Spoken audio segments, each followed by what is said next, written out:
the Cathedral of Turin, northern Italy. Here lies the sacred relic known as the Shroud of Turin, a large piece of linen which, when photographed, bears the eerie image of what appears to be a crucified man. The Shroud of Turin is a piece of ancient linen cloth, measures about 14 feet long by 3.5 feet wide. And what's so important about this cloth is there's a very faint imprint of a human being on the cloth who appears to have been crucified, which matches the biblical descriptions of Jesus Christ. So many believe that this shroud, this relic, is the actual burial cloth of Jesus Christ and bears the wounds of crucifixion. The Shroud of Turin has such a fascinating history, and the question is it authentic? Those who are against it say, no, this could easily have been a fake, and a body would never have left such an image, and so on. The chemicals of an embalmed body would not do such a thing. But the people who say that are not able to explain how the figure did get there. It's not painted. It doesn't seem to be a pigment that's applied to the cloth. The shroud has been studied actually by some of the top scientists and researchers in the world. And with all the scientific knowledge and equipment, we still do not know how the image of the shroud was produced. And this is what I think continues to fascinate us about it. Regardless of what you believe, whether you are a Christian and a believer and believe that this is the image of the resurrected Christ, or if you just believe that there is some other extraordinary metaphysical event that causes this, you have to be fascinated by the fact that this extraordinary relic could not have been created by any means that in the 21st century we can identify.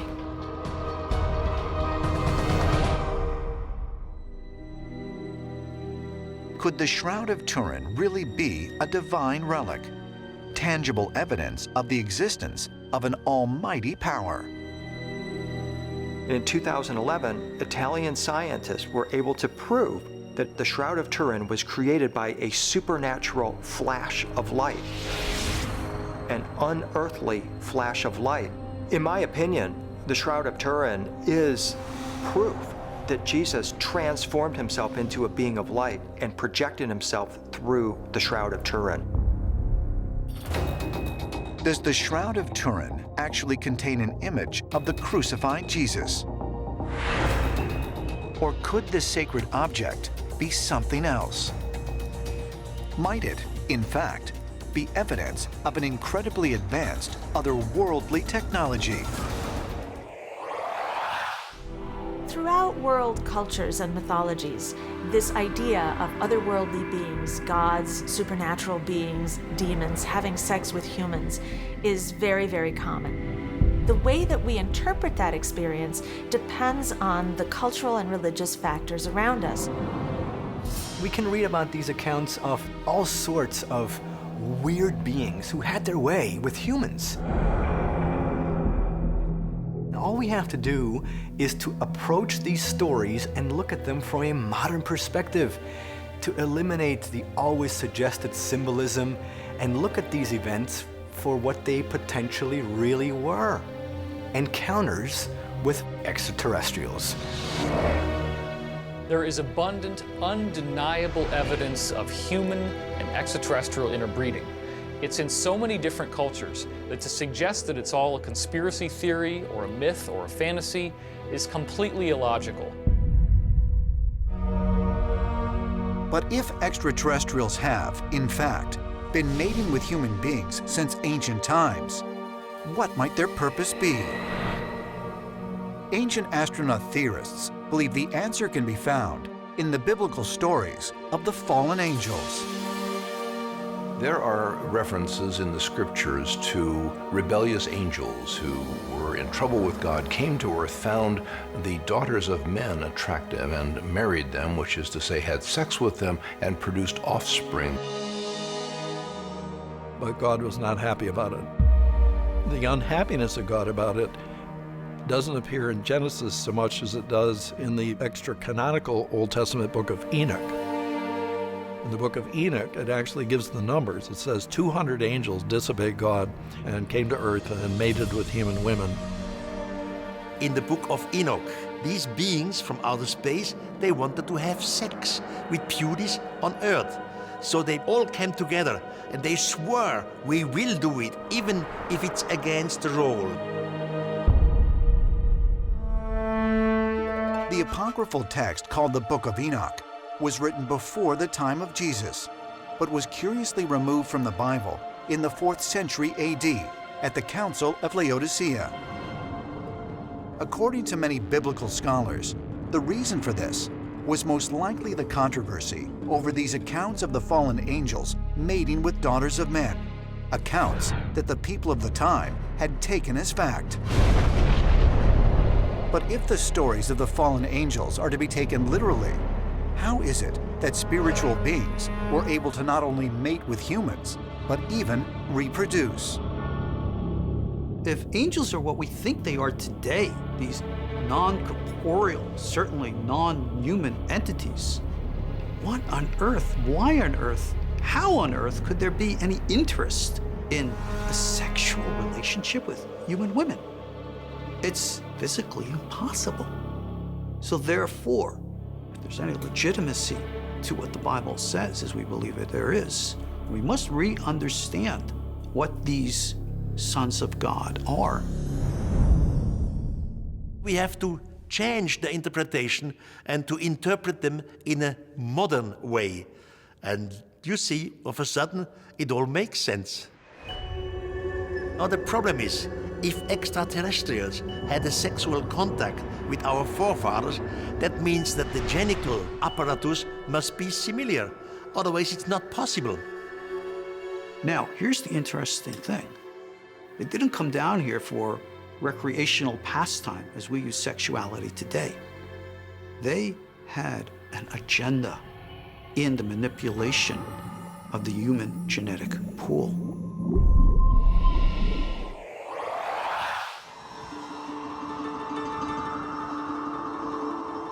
In the Hebrew Bible, the book of Exodus describes how the Jewish people suffered as slaves living in Egypt. Then sometime in the 14th century BC, the ruling pharaoh feared their growing numbers and ordered the killing of all firstborn Jews living in Egypt. In an effort to save her son, one mother put her child in a small basket and set him adrift on the Nile River. That child was found by the pharaoh's family, who named him Moses and raised him as their own. As an adult, Moses discovered his true identity and demanded that the pharaoh free the Jews. When the pharaoh rejected him, Moses helped the Jews escape from Egypt. Historians believe that Moses and his people crossed the Red Sea and made their way into the Sinai desert. According to the ancient texts, God grew angry at the Jews for idol worshiping and forced them to wander the desert aimlessly for 40 years before allowing them to enter Israel. During this time, the Bible says the Israelites survived by eating a single food source, manna. But what is manna? A naturally abundant food provided by God? Or, as some believe, something very different? In the Bible, it explains how the Israelites got from Egypt, where they'd been slaves, to the Promised Land. They had to cross the Sinai desert.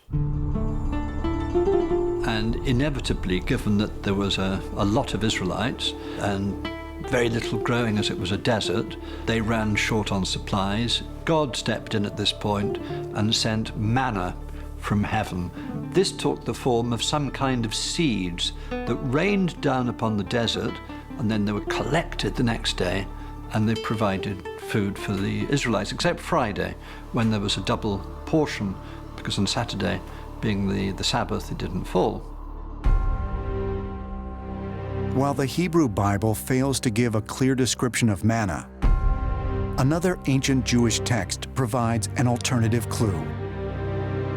The Zohar is a collection of spiritual commentaries and interpretations of the Torah and is central to the mystical Kabbalah belief written in the 13th century.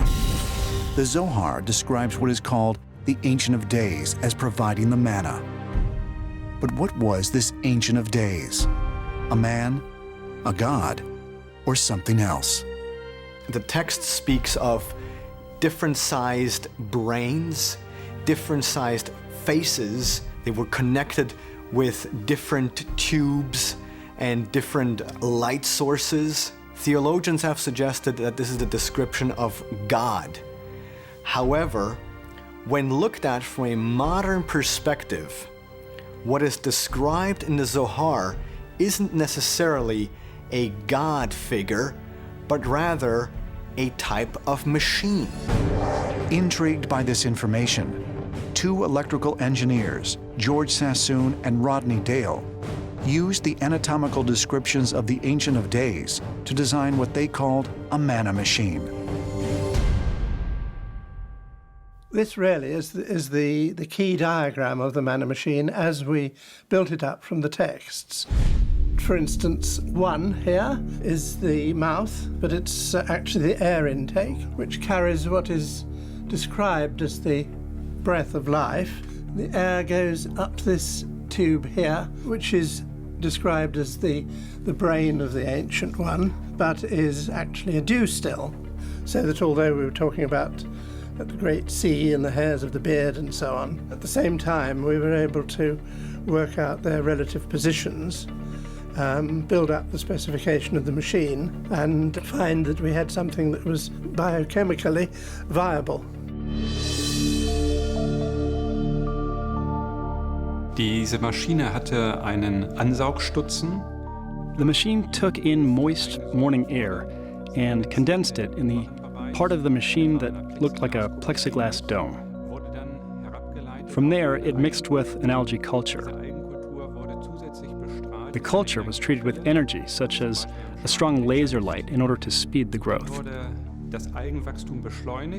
Of course, it needed energy for cultivating the alga, and this was produced, we postulate, in a small nuclear reactor which would produce both heat and light as required. Die Manna-Maschine war wahrscheinlich. The manna machine was a very dangerous device. We suspect that the reactor that powered the machine was transported in the Ark of the Covenant. Transportiert wurde. We have multiple references in the Bible that whoever came close to the Ark of the Covenant and didn't know how to operate it was smitten to death. And sometimes people, after they encountered the Ark, started to lose their nails and started to lose their hair. So we have evidence of some type of radiation poisoning which was in direct correlation with the Ark of the Covenant.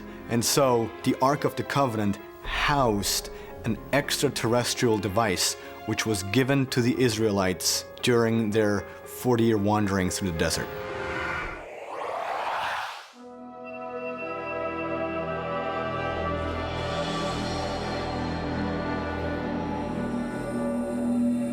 Almost all of the great world faiths are based on stories of celestial beings who visit Earth. Many millions of people accept these legends as part of their core beliefs.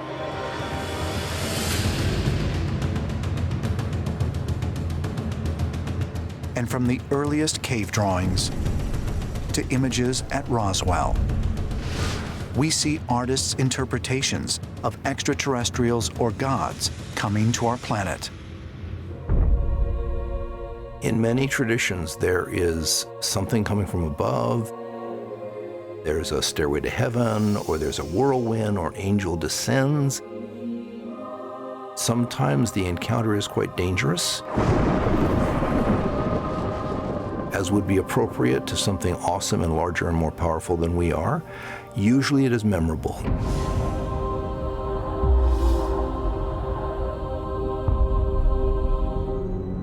Many of the myths are much more specific, and they really talk about gods physically coming to Earth, landing, doing miracles, and showing the people how to live. If visitors did come from the stars, Is it possible that they actually changed the way ancient people thought? Did they provide an intellectual spark to prehistoric civilizations? Could that be the reason why so many different cultures could build such large and lasting monuments? It's almost as if primitive man woke up one morning and went, hey, I've got this knowledge and I know how to make tools and I'm going to go and build all these things. Nah, I don't think it happened that way. I think others came down to this planet and started teaching other people that were beginning to evolve. But the one thing I truly do not believe is that modern cavemen at the time basically created all this knowledge out of thin air. All around the world, we have concise descriptions in ancient texts which say, word for word, that some beings came from the sky. So it's as if this intellectual Big Bang, or this Big Bang of knowledge, occurred in various periods of time. And those various periods of time, most concisely, always correlate with some type of description of gods descending from the sky.